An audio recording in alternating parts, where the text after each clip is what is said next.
The market drastically dropped at that point in time. Inventory rose while people were just fleeing. And I said to myself, maybe this is a time where I should read the tea leaves and make a change. But the biggest thing that I've seen in the South is that a lot of people think it's rude to be aggressive, or that it's bad manners to ask for the business. And what we saw for at least New York, New Jersey, and I think probably Florida and some parts of California, Chicago, was the market. We're talking about real estate. I don't know how long you've been in real estate, and I want to get into where you worked out before and now being in Dallas, but what did you do before you even got into real estate?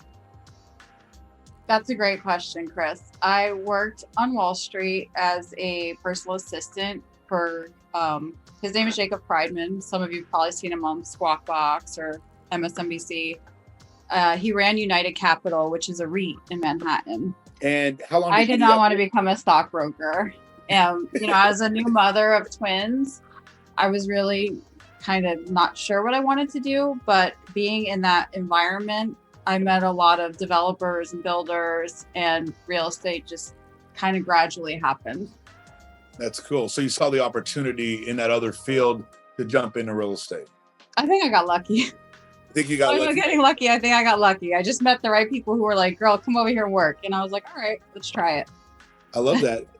Well, give us kind of maybe the quick rundown or story of, you were evidently, I believe, is it New Jersey where you were selling real estate before?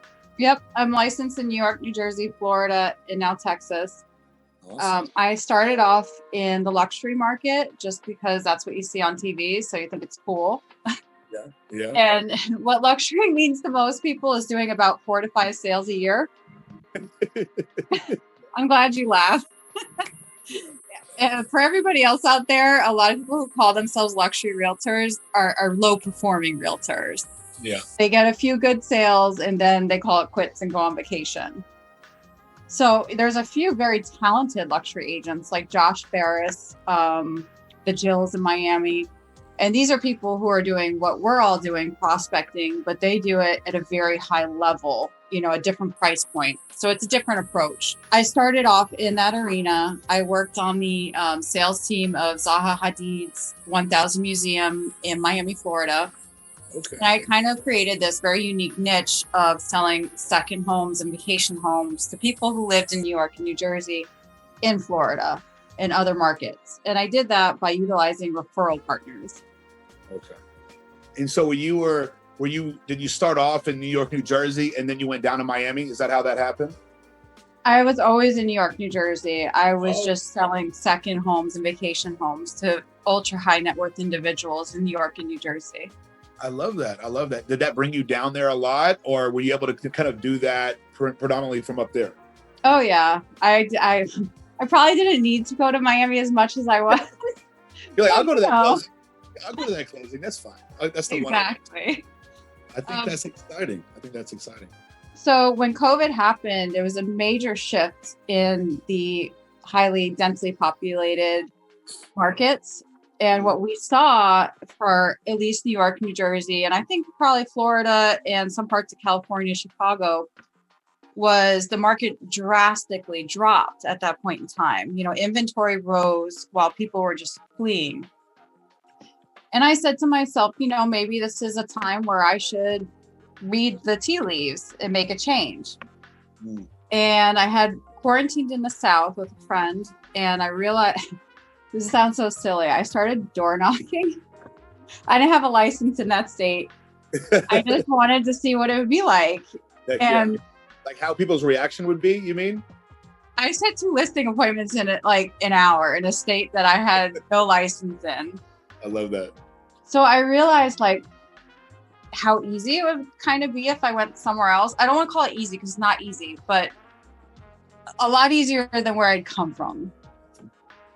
And so I checked out different markets.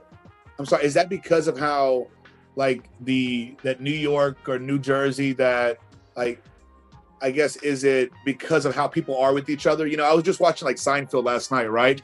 And like George Costanza's trying to just talk to somebody on the street and everybody's like, nope. But people in the South are a little bit more inviting, right? Is that what you were kind of checking? Okay.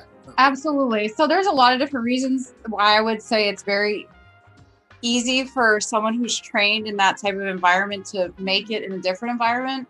But the biggest thing that I've seen in the South is that a lot of people think it's rude to be aggressive or that it's bad manners to ask for the business.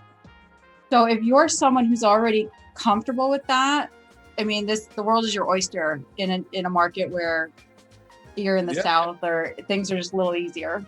So rejection for me, I didn't really have an issue with it. Just growing up playing sports, I was kind of used to it. It's part of the process.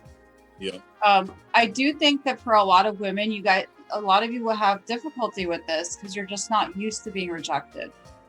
But you have to realize it's part of the process. And everybody says one no gets you closer to a yes. It's true. All the no's you hear always gets you closer to a yes.